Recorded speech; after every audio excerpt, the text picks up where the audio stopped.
చిన్నారులు నేటి బాలల పంచతంత్రం ఛానల్కు తిరిగి స్వాగతం. క్రిందటి భాగంలో తన సూర్యకాంతి పువ్వు రోజురోజుకి బలంగా పెరగడం చూసి మీరా సంతోషించింది.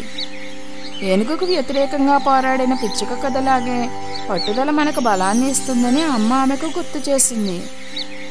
చివరికి ఒక ప్రకాశవంతమైన ఉదయం మిత్తు సంతోషంగా రెక్కలు కొట్టుకుంటూ వెనుక రాగా మీరా తోటలోకి పరిగెత్తింది. ఆమె ఆశ్చర్యంతో కళ్ళు పెద్దవి చేసుకుని ఒక్కసారిగా ఆగిపోయింది. అమ్మా అమ్మా త్వరగా రా అని అరిచింది. ఆమె సూర్యకాంతి పువ్వు పూర్తిగా వికసించింది.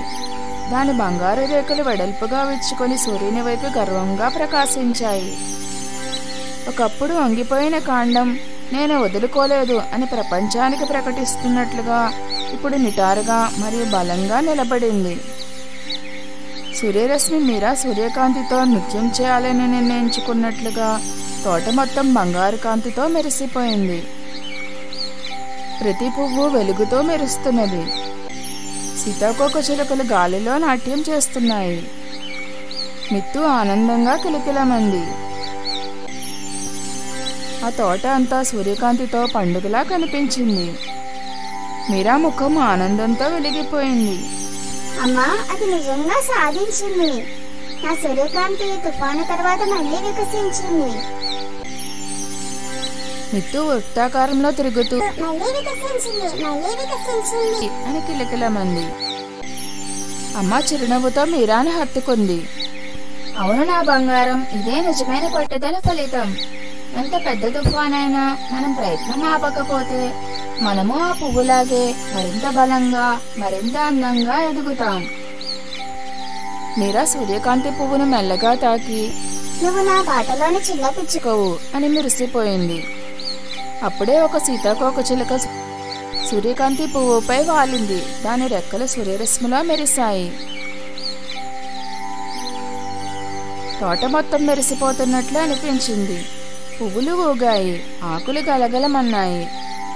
మిత్తు కూడా ఆ క్షణాన్ని పండుగ చేసుకున్నట్లు రెక్కలు కొట్టింది. కానీ ఆ పాఠం తోటకే పరిమితం కాలేదు.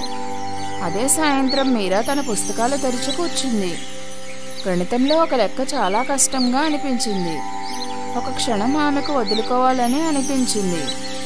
ముఖం చిట్లించి ఇది చాలా కష్టంగా ఉంది అమ్మా అంది.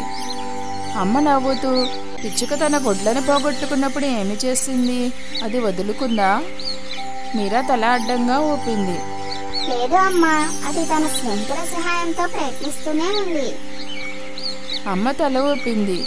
మరి తుఫాను తర్వాత నీ సూర్యకాంతి ఏమి చేసింది? మీరా నవ్వింది. ఆమె కళ్ళు మెరిశాయి.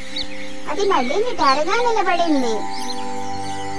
ఆమె తన పెన్సిల్ని తీసుకుని తన వీపును నిటారుగా చేసుకుని తనలో తాను నేను కూడా మళ్ళీ ప్రయత్నిస్తాను అనుకుంది.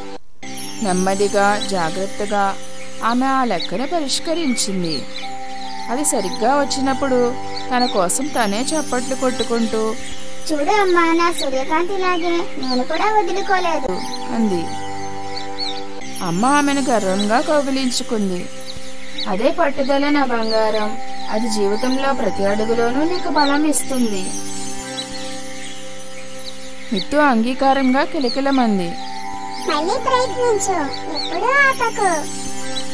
తుఫాన్లు వచ్చినా గాలులు వీచినా నిటారుగా నిలబడు. ధైర్యం పెరగనివ్వు. ప్రకాశవంతంగా వికసించు. మెరుపులా ప్రకాశించు. పట్టుదల నీలోనే ఉంది. నీతి. తుఫాను తర్వాత పువ్వు అయినా, ఏనుగుని ఎదుర్కొనే పిచ్చుక అయినా, లేదా నువ్వు ఒక కష్టమైన సమస్యని పరిష్కరించడమైనా, పట్టుదల ఎప్పుడూ నిన్ను పైకి లేపడానికి, పెరగడానికి మరియు అందంగా వికసించడానికి సహాయపడుతుంది. ఎప్పటికీ వదులుకోకు. ఈ కథ మీకు నచ్చినట్లయితే మరిన్ని పంచతంత్ర నీతి కథల కోసం లైక్, షేర్ మరియు సబ్స్క్రైబ్ చేయడం మర్చిపోకండి.